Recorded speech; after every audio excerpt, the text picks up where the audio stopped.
Hey, welcome to Socialism for All. Today's date is October 9, 2021, and this weekend we're doing a whole slew of Hanging with the Sockdem Gang and Hanging with the BreadTube Gang clips in which we comment from a Marxist perspective on other channels within the broad left, social democratic, radical liberal, and anarchist. If you like these videos, please click like and subscribe, and consider supporting on Patreon.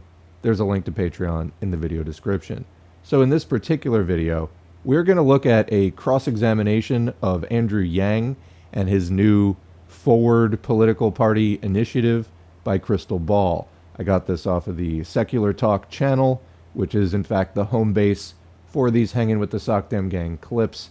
He is King Sockdem, and then I look at the channels that he links and also go through their videos for anything possibly worth commenting on. Why do I do this? Well, I think that the fundamental task of the U.S. left is to detach from the Democratic Party. What do we do after that? I think that we need to recreate something like the Bernie movement, but outside the Democratic Party this time.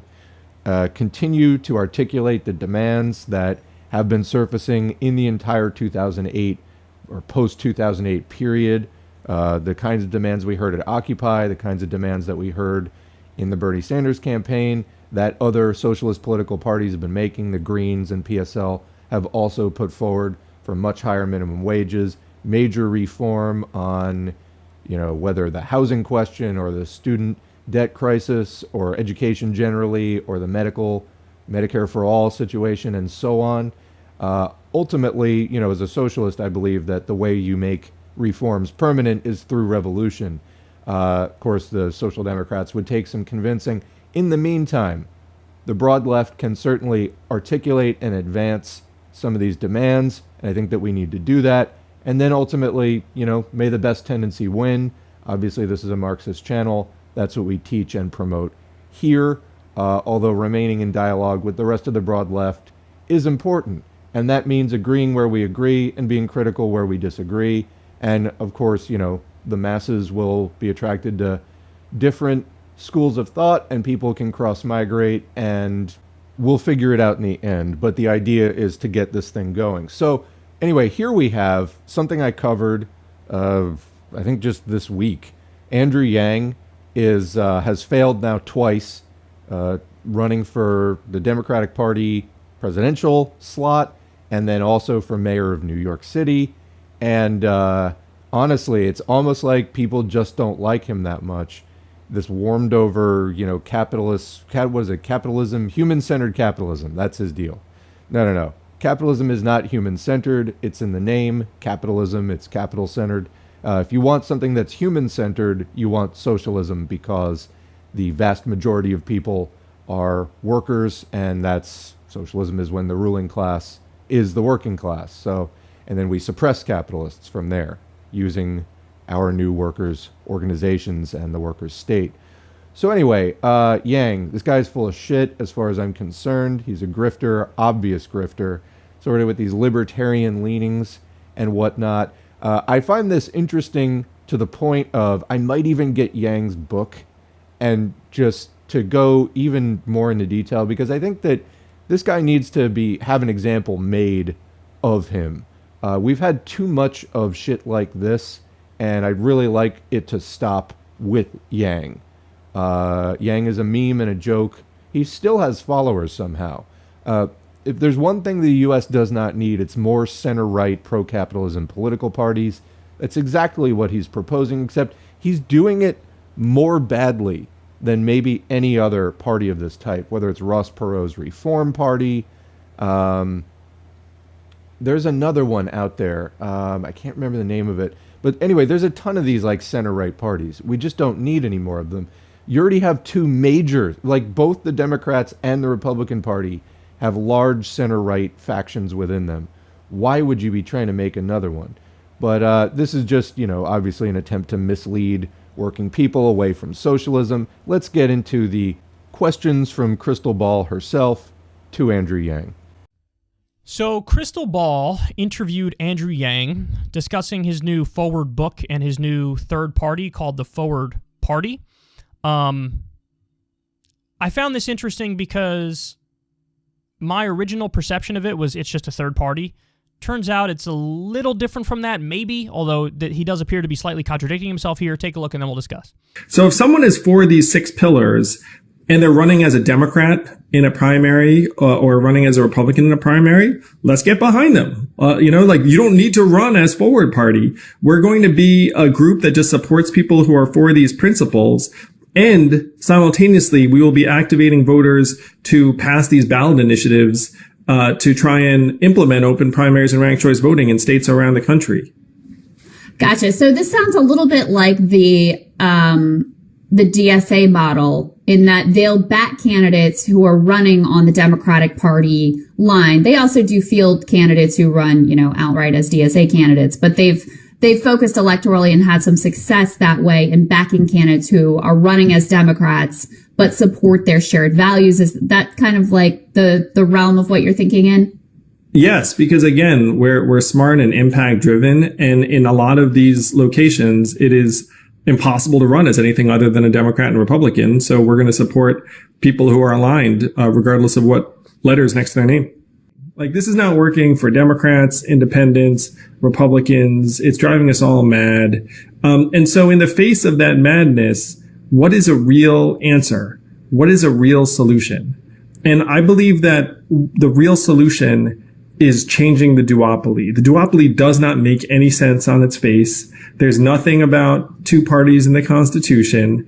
It's holding us back in so many ways. 57% of Americans want a third party. 60% think both sides are out of touch. So if a majority of Americans are at that point, why can we not change it? And it's because we've been told we cannot change it.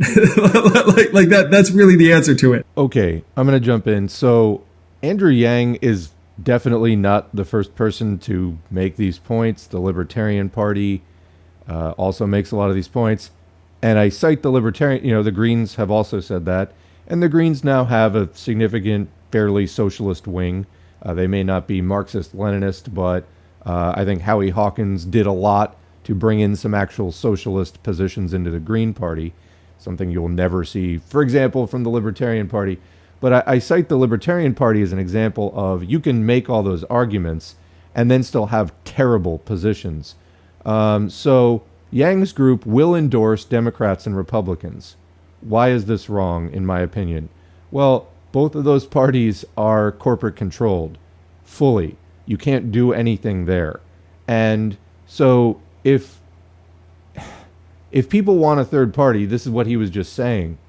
I would say this needs to be an independent left Labor Party following basically Bernie Sanders style rules, no corporate money, stuff like that, things that the Green Party does. The Green Party has a problematic right wing, which is more social democrat, hippie capitalist, but of all of the larger parties, which would be Democrat, Republican, Libertarian, Green, that's the only one I could consider supporting. And indeed, I have at times.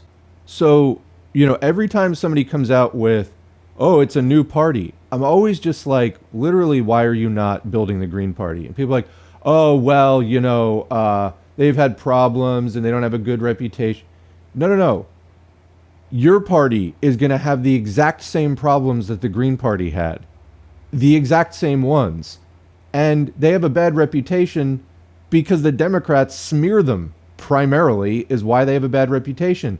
If everybody who has ever commented on the Green Party this way just got involved with it and, actually tried to steer the party in a particular direction and gave it money and time and resources, it would already be the thing. And I'm not saying the Green Party needs to be that vehicle. I'm just showing as an example.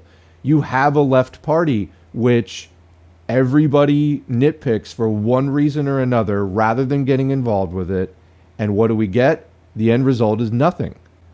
And before anybody wants to jump in with, wait, so you're saying electoralism or blah, blah, blah, stop. The purpose of getting organized is mass concerted action. Okay? That's the point.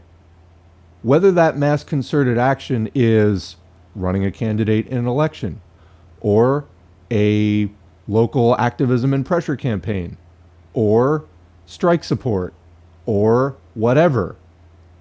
The point is you're organized for mass concerted action. And that needs to happen outside of a corporate-controlled party. Yes, I am as aware as anyone about the way that the U.S. elections work, okay?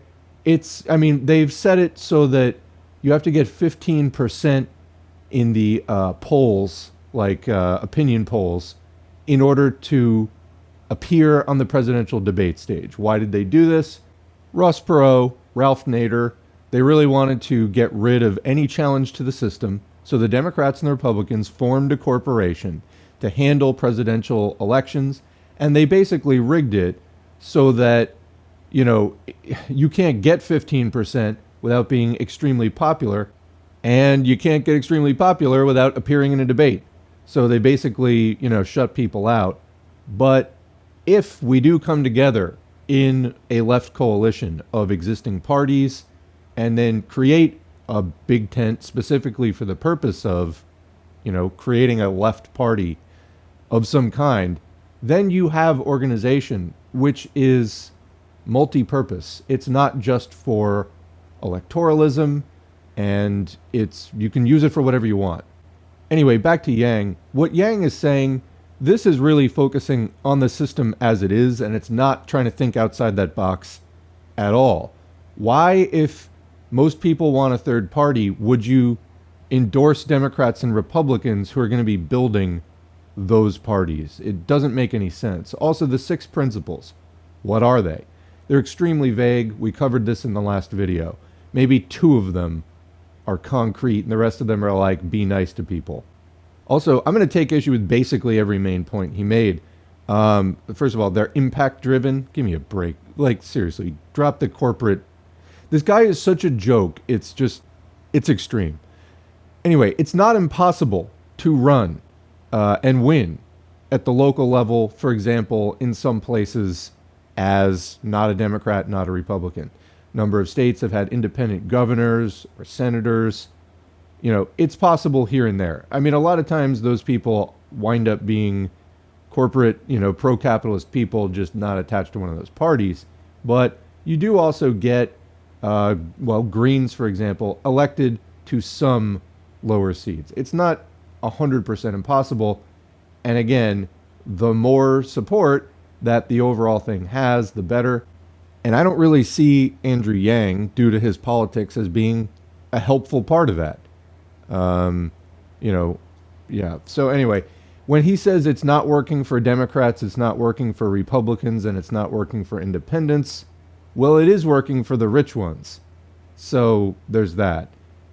I don't know. This guy just, to me, really has nothing to offer. He's a hanger-on. Just basically the definition of it's time to just get rid of this guy. But let's go back to the questions here.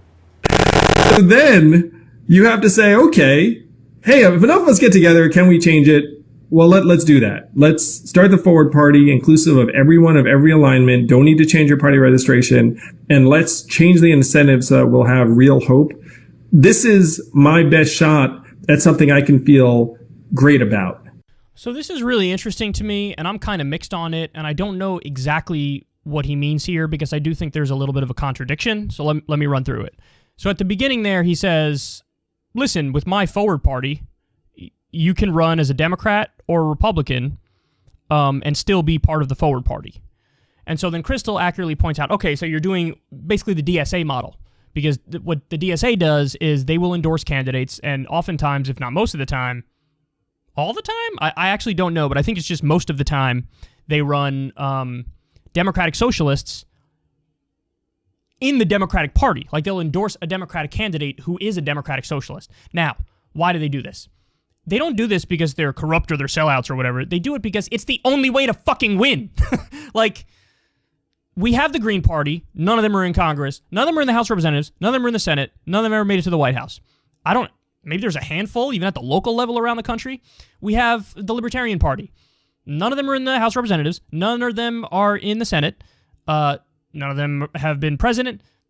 Maybe there's a handful at the state and local level. So I have to step in. Kyle doesn't really know what he's talking about here. So my understanding is that there are more libertarians than Greens at the local level. Some states have a fairly significant amount of libertarians. And as far as, there being none of them in Congress, be thankful for that because they're insane. You don't want libertarians in government. It's like even worse than Democrats and Republicans, as hard as that is to imagine. And as far as this point of it's the only way to win is to run as a Democrat. So this is Kyle's extremely limited thinking. First of all, as I like to say, even when you win as a Democrat, you still lose, because immediately the party is going to limit everything that you can do. And to the larger point about organizing workers, you haven't organized them into an organization where we can freely and independently pursue our class aims on our own, which this is how the proletariat develops its political instincts and its class consciousness, not by working through bourgeois parties, which are going to limit and chaperone you at every turn. I mean, let's be honest, they're just going to hobble you is what they're going to do. We need to organize into independent groups because, like I said, that's how you pursue your own interests without interference. Now, of course, the system is going to interfere with that. That's kind of the point, is we need to find ways to effectively challenge and ultimately defeat capitalism. That's the idea. You're never going to do that within the Democratic Party. The most they're going to give you is a large crumb. And this isn't something where I'm trying to, say that getting a crumb is bad for revolutionary consciousness. I'm not saying that at all. I'm saying whatever it is you're trying to get out of the Democratic Party, I don't care how nice you are to them. I don't care how mean you are to them. You're not going to get it from within their party. It just isn't going to happen. You're going to get it through mass struggle, and it's probably got to get pretty heated, to be honest. You're not going to be able to organize those struggles from within the Democratic Party, so you need to organize outside and stop funneling that energy into that party. So I also want to be really clear on the elections thing, even clearer than I was before. I think it was reasonably clear. But so on the whole, trying to get the 15% and all that, I think even if somebody got the 15%, they'd probably change the rules again. I don't think that the U.S. has fair elections. And I don't think it's as simple as, if we just make a bigger Green Party, it will work. I think that we need the bigger Workers' Party because we need a Workers' Party.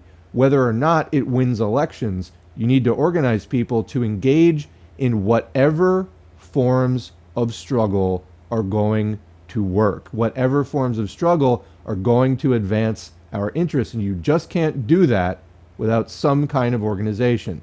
I think that what we're defaulting to right now is loose networks, loosely organized through social media. I do think we need to try to do more than that.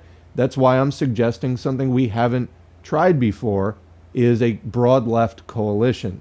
We've tried the spontaneous protests of Occupy, and we got some good demands out of that, but the spontaneous nature, it was here one day and gone the next. There was a bit of an enduring legacy, and I do think, again, the Bernie Sanders thing picked that up and took a lot of the same core demands, because it's the same core problems, and re-articulated it and amplified it tremendously and brought more people in. But what's the downfall? Bernie Sanders had no spine and funneled that energy into a party which is literally designed to crush movements exactly like that one. Okay, so we got to do it again. Had Bernie just taken that energy and put it into the Green Party, he would have brought millions of people into the Green Party, and suddenly you have a different situation, which is not as fringe, which is one of the problems with the Green Party is, you have to be kind of nuts, and I mean that mostly in a good way, to get involved with a party that everybody is telling you, hey, it's a bunch of losers and you can't win and blah, blah, blah. I mean, there's some inspired madness to that. There's some really dedicated people is what I'm trying to say. Yeah, there's also some weirdos, sure.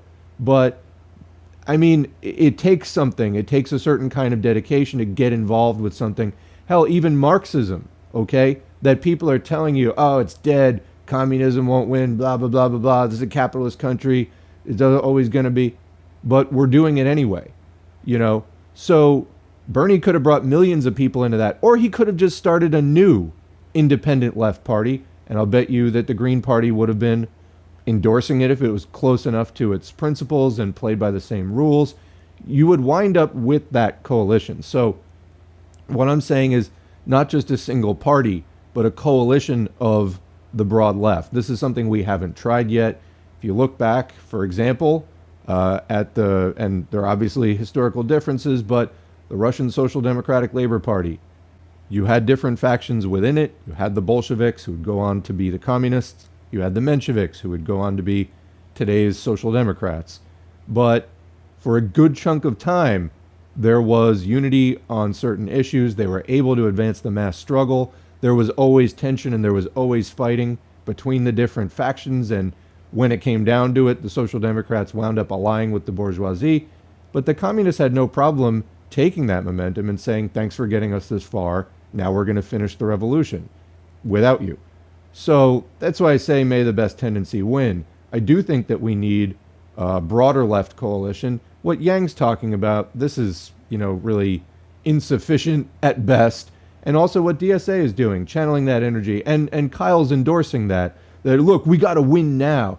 So Kyle's whole approach, coming back to that, is he reports on electoral politics pretty much every day.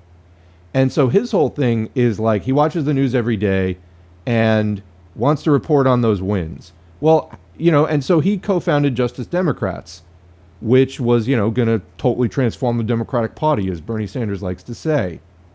Yeah, how's that going? It's in the toilet? Yeah, okay. You know why? Not for lack of energy, not for lack of money, not for lack of participation. It's because the Democratic Party is a graveyard of social movements. It's designed.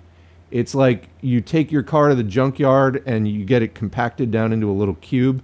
That's what the Democratic Party does to left movements. It is part of the anti-socialist, pro-capitalist apparatus that rules the United States. It's imperialist, and it's designed to destroy movements. Your only hope is organizing outside of it and targeting it just like we would target the Republican Party as an enemy, because that's what it is.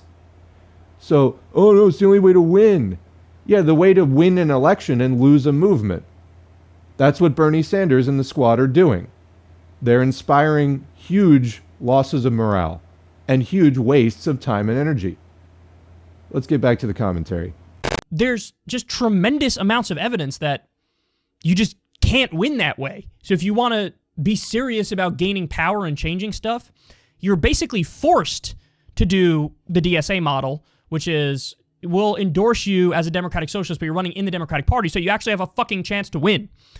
So on the one hand, he says, like, let's do the DSA model because we're practical and we're pragmatic, and that's the only way to do it. And the comparison I always make for people is, we have Coke and Pepsi, and yeah, RC Cola can say we're going to overtake them, but they're not going to fucking overtake them. So now we might not like that. You and I might prefer RC Cola. We might prefer the Green Party to the Democratic Party or the Republican Party, but doesn't mean it's even possible for them to actually overcome them, because you have to be realistic and pragmatic and just evaluate evidence effectively. So yeah, again, win an election, lose a movement. This makes me want to vomit. And, Kyle has a nice tell going with the face wipe, but it's a bad analogy saying Coke and Pepsi and RC Cola. It's really not the same. We're talking about some parties that advance imperialist interests and then ostensibly a party that would advance worker interests. These really aren't the same things, and I would just chuck that analogy entirely. But so we got to be pragmatic and this and that. Your pragmatic approach is getting nowhere. It's getting nowhere. So you think it's pragmatic because you think entirely in terms of let's elect better Democrats and, this focus exclusively on electoral politics as like the premier thing that you need to think about front and center, and maybe, first, last, and always. That's the priority. But again, like I was saying, to me, what history actually shows is that you need to build independent organizations to pursue class struggle. And elections may be one avenue of pursuing the class struggle, but it's just going to be one manifestation. And in fact, if history has shown us anything, it's not even usually a particularly effective one.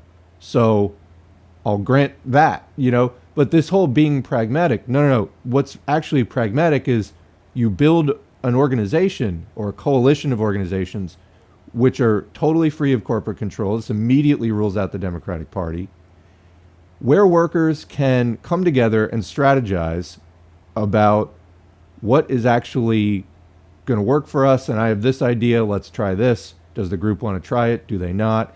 And then so on. And, obviously, hopefully there'd be communists in there trying to lend advice, having studied a lot of history and whatnot. But ultimately, it's up to the masses. But if you don't make mass organizations where people can do those conversations, and like I said, now I think it just falls onto very loosely organized social media, which is very easily disrupted by trolls and infiltrators and things. I mean, organizations have problems with infiltrators as well, but just trying to even get a ballpark conversation going sometimes on social media is hard because of how many Democratic Party operatives, etc., will just jump right in.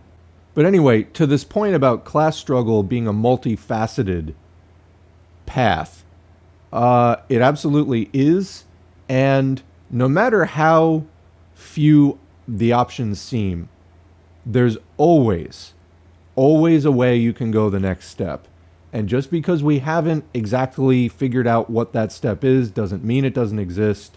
But you find it. And a lot of times it is in surprising ways. What works often surprises people. Like, I never would have thought of that, but it was exactly what we needed. We just weren't looking at it the right way.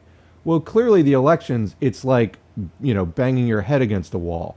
But this is what Kyle is thinking about. And so he gets these massive opportunist tendencies of, working within the Democratic Party.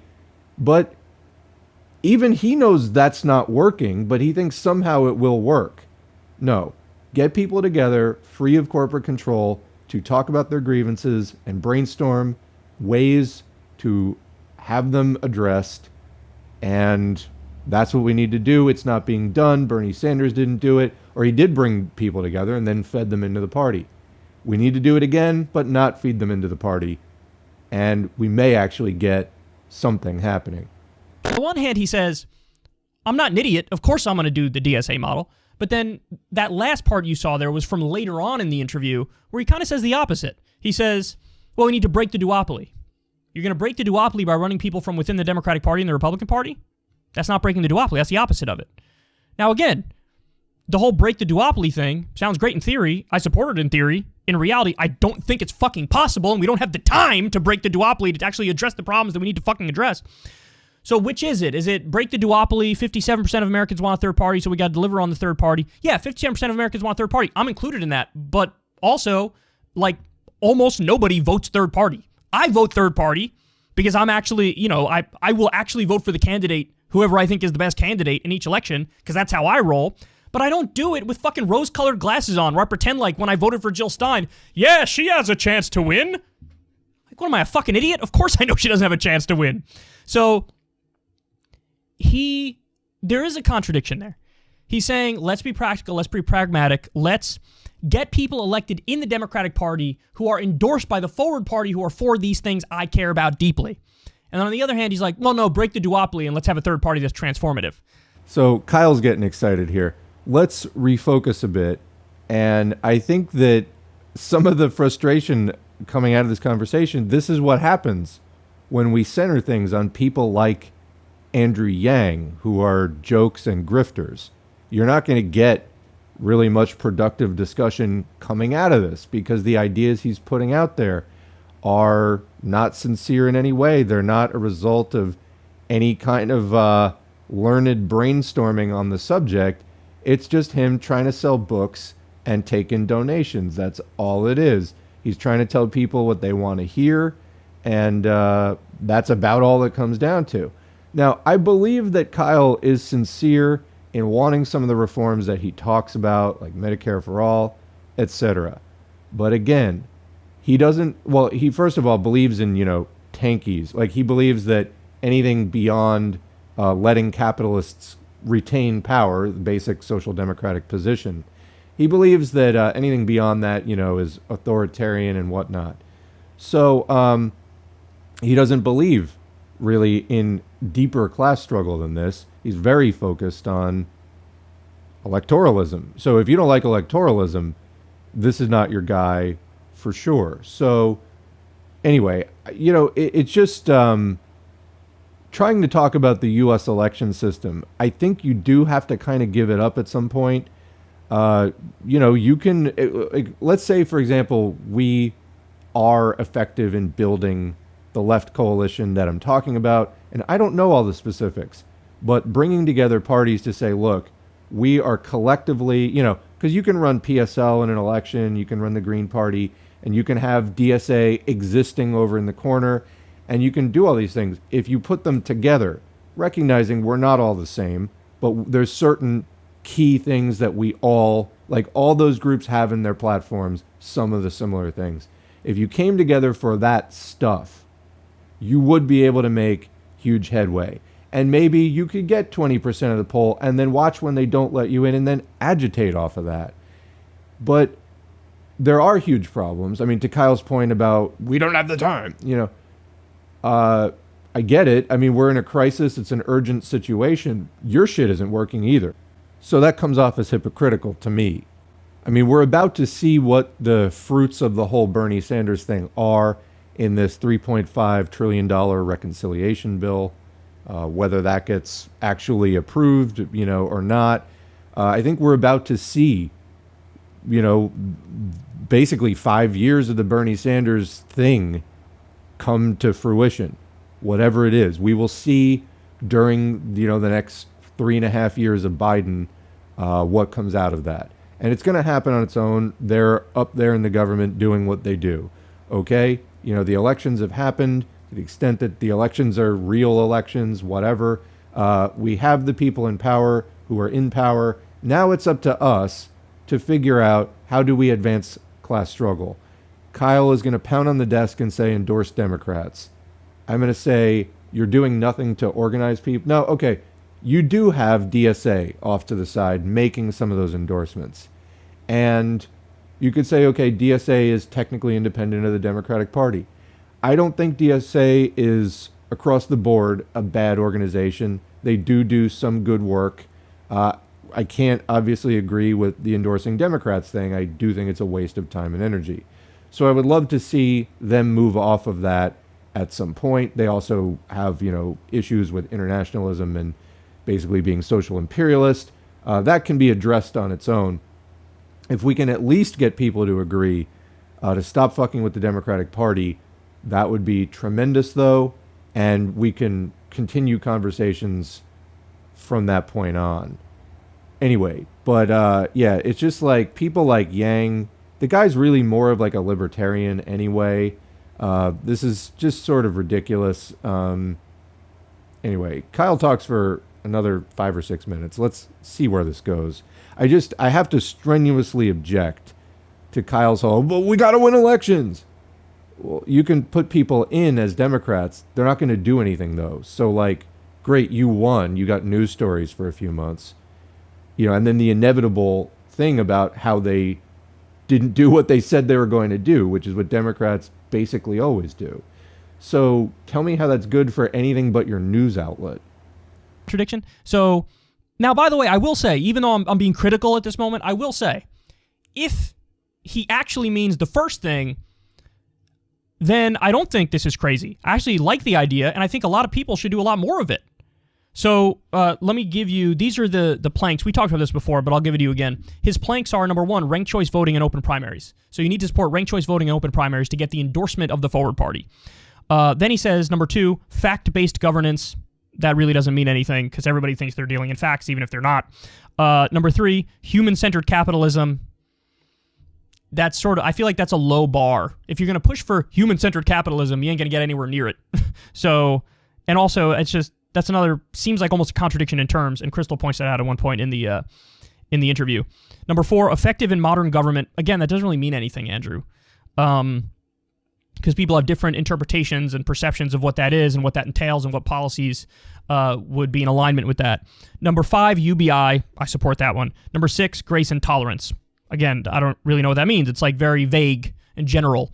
Right. So this is why I say that Yang is a meme and a joke, and centering conversations around him doesn't make that much sense. When I say I'm considering reviewing his book, it's solely to tear it to shreds and to try to dissuade anybody from doing something like this, following in Yang's footsteps in the future. So let's review those again. This is, again, why I say he's a joke and a meme. So you have UBI and ranked choice voting. Those are two concrete positions. We've talked about UBI on this channel. It's basically, it was thought up as a libertarian thing. Richard Nixon was a supporter of it. They wanted to get rid of unemployment insurance because it was competing with wages, and they thought that UBI, or related to the negative income tax, was the way to do it. That's not necessarily good, and we need to be struggling for higher wages, so not the best demand necessarily. Ranked choice voting. Okay, fine. It really doesn't. I'm generally a supporter of ranked choice voting. It doesn't solve all your problems, though. It really doesn't solve all your problems for a host of different reasons. So, and then as far as the other 4, fact-based governance, grace and tolerance, effective and modern government, and human-centered capitalism, none of those really mean anything. So, you can get somebody endorsing these things.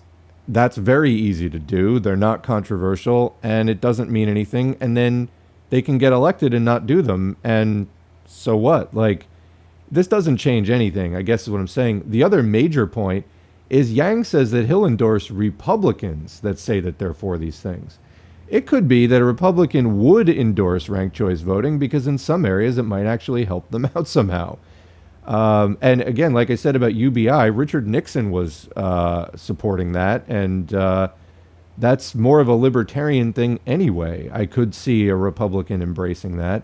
And then the rest of it is, just fluff. So they can just say, yeah, I'm for grace and tolerance, whatever, I'm a Christian, So that's the other glaring problem here is you haven't ruled out working with either Democrats or Republicans. I mean, we don't have the Republican conversation as often because I think it's understood that they are the openly bigoted, reactionary, terrible party in every way. They're the bad cop that the Democrats play good cop next to. We usually have the conversation about the good cop because a lot of people can't distinguish good from good cop, whereas, bad cop is generally enough for most people. Yang even wants to take us back a step further. So this is pretty ridiculous. What else does Kyle say? So of the 6 planks, I only really support 2. Ranked choice voting and open primaries, which is the first plank, and UBI, which is the 5th plank. So, but if his goal is, let's put aside the stuff that's meaningless and it doesn't really mean anything. Just put that aside for a second here. If Andrew Yang says the Forward Party is going to endorse candidates who support UBI and ranked choice voting and open primaries, I'd say, oh, cool, that's great. So then when the Forward Party endorses somebody, yeah, I would be more likely to take a look at that candidate and be like, oh, so at least I know this person is for ranked choice voting and open primaries and UBI. And that does give them a leg up on other candidates in my mind because those are policies I support. And that would be a flag of like, here's one you can support.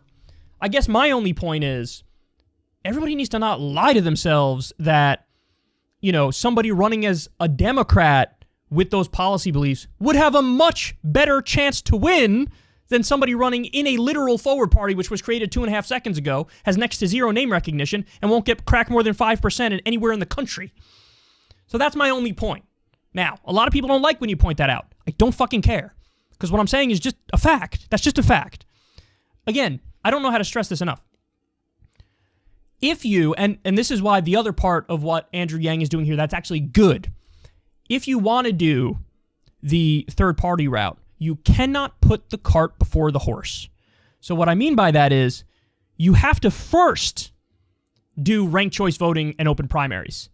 Because that's the only way you can then turn around and say to people, there's no such thing as a wasted vote. There's no such thing as the spoiler effect. We have ranked choice voting. We have open primaries. You could just vote for whoever you want. And so then you have a list. And maybe, just maybe, when we get to that point, well, then you can vote number 1 candidate, Green Party candidate. Number 2, Democrat. Number 3, this other Democrat. Number 4, whatever, fill in the blank with whatever various party you might support.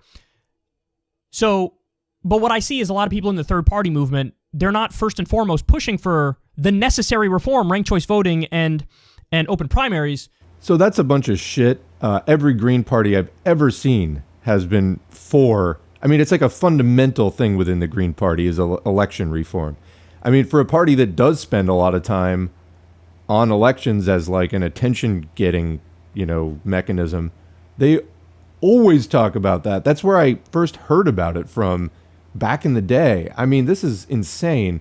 I wonder how close Kyle really is to the Democratic Party, because this is just sounding more and more like apologies for the Democratic Party. And I know that that's not a super shocking revelation about an avowed anti-socialist social democrat such as Kyle Kulinski. But when we're having what should be, an earnest, good faith discussion about elections, I mean, it's one thing to overemphasize electoralism, as Kyle obviously does, not looking at things in terms of overall class struggle and class war, but electoral politics, and, not really understanding the class dynamics of parties, the, imperialist parties, the independent parties, etc., not really grasping that part of it.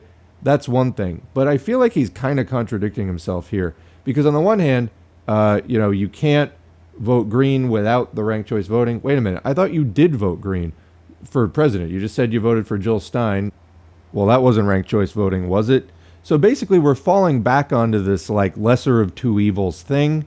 That's not even the conversation I'm trying to have here. The conversation I'm trying to have is building worker power to engage in class struggle in whatever forms that it's going to be most effective. And there's going to be some that are more and some that are less, some that aren't at all effective, and so on. But this whole conversation is so limited. And I think it basically comes, when you get right down to it, from Kyle's class position. I think he's afraid of the laboring masses. I mean, he is a fairly well-to-do upper middle class person from a upper middle class family. And I think he doesn't want revolution and is afraid of revolution, and it's not in his interest to have revolution. And therefore, everything, when it comes down to it, he's going to probably end up going closer to the Democratic Party than to somebody like us. That's entirely possible. Now, he could stop making these shitty arguments and make clear that that's not the case. But that's really increasingly what it sounds like to me is, well, the Democratic Party is the best we've got. No, the Democratic Party is an imperialist party. It's not the best we've got. We don't got it. It's not ours. It's the 1%'s party. We need to create something that is completely independent. Like I said, you already have certain parties that are like that. The Greens, PSL, other parties that do exist. It's a matter of numbers. All we don't have are the numbers, and there are complicated reasons for that. But the problems we face aren't going away. We do need solutions that aren't going to come from the Democratic Party. Therefore, we must pursue options not related to the Democratic Party. And, this whole thing with ranked choice voting, I've seen ranked choice voting where the Republican wins. And not because of, some crazy screw up. It just is not a magic bullet. And you still have to do the basic work of organizing people into one of these, quote, loser parties. So we have to challenge that stigma of working people organizing independently. That's like the primary thing, is people are afraid in this climate to decouple from that sort of air of legitimacy that goes with the Democratic Party. Let's be honest, I think it goes beyond just winnability. There's an air of legitimacy versus, let's say you go with the Greens and it's like, well, who authorized you to exist? There's a lot of bourgeois thinking there, which, I mean, if we can't overcome that, then forget the mass struggle. If you need bourgeois endorsement of what you're doing, then forget it.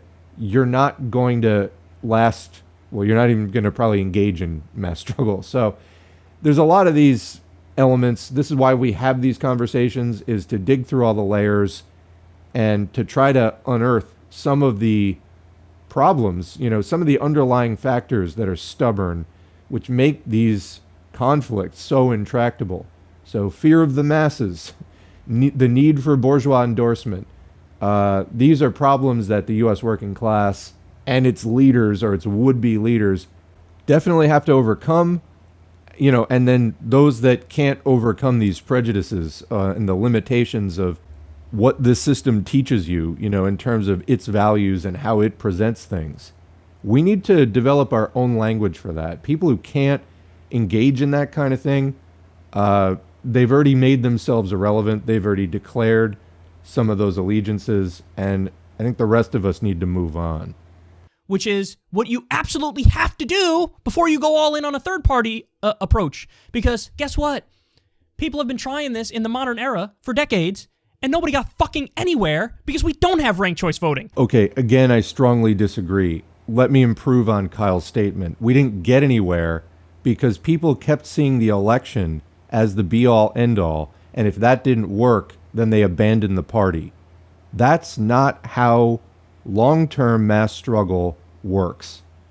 You don't just have a party, you join it, oh, we lost an election, we're done. Building things in politics takes time unless you are a capitalist and can dump tens of millions of dollars into it. And that is clearly the mindset that Kyle Kulinski is coming from, as well as a lot of people who, have been past supporters of any kind of independent left or left-ish sort of thing, a Ralph Nader supporter or whatever.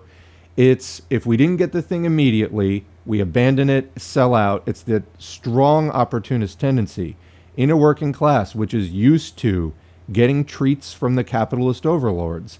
That is basically the conditioning that people have. It's not their tendency and their instinct at this point to hold out and engage in more concerted long-term struggle. There's a real lack of morale, and there's this real sense of instant results or give up. And that's exactly what Kyle's preaching here, and we have to overcome that if we're ever going to win this. Because it's just, what he's pounding on here is so harmful, in my view. You get the ranked choice voting, you can't do it. Well, and then what happens? You get the ranked choice voting, and then you still don't get it. You still don't win the election. You still don't get the seat that you were looking for. Then what? Everybody gives up, cries in the corner for a few years. Electoral politics. And yeah, U.S. electoral politics are super depressing. That's why you can't center the struggle around it. It can be one avenue that you use, but again, we're talking about class struggle, not just this limited electoral political election thing. That's how Kyle Kulinski works, because he doesn't want to fundamentally challenge power at a deeper level. This is one of the differences between the approach that we are for at Socialism for All and the Kyle Kulinski secular talk. Basically he's like, oh yeah, I'll criticize the Democrats, whatever. But really, he's still got the umbilical cord going to the Democratic Party. So what that means is, and we don't have open primaries, so what that means is, it is effectively rigged against these parties, and you're just making your life harder by trying to do it without unrigging it first. It's like somebody breaks both your legs and says, run the marathon, and you're like, okay, I'm going to run the marathon. Well, get your fucking legs fixed first, and then run the marathon. What are you, dense? You're not going to win running with two broken legs, duh. So Andrew Yang is correct in this approach. So if you do the ranked choice voting in the open primaries, if we actually get that implemented in places, and he's talking about direct ballot initiatives and things of that nature too, well then it's not as much of self-disenfranchisement anymore to be part of a real third party. You see what I'm saying? So I'm actually getting angrier and angrier as I listen to this. The way that Kyle is just being dishonest here. I mean, I think these are limits of his own political philosophy, which he is refusing to acknowledge and then taking out on other people.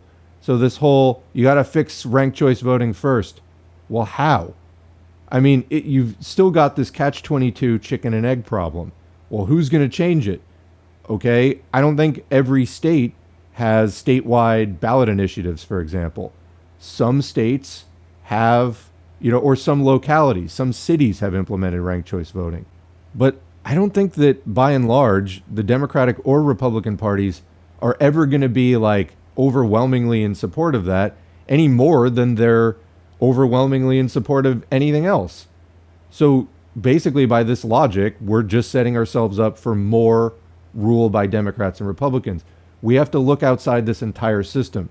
We have to build worker organizations which are capable of running in an election if we feel like running in an election, or they're capable of directing strike activity, or a host of other useful elements of class struggle which have been shown over time in country after country. And yeah, the US is super industrialized. There's a ton of surveillance. There's all this stuff, but it's not an excuse to do nothing. What I can tell you about what Kyle is saying here is we'll just have you going in circles. The logic goes nowhere. Let's finish this out. I'll end on that note, because that's the positive note, that he's somebody who's trying this third-party approach, who at least is not putting the cart before the horse.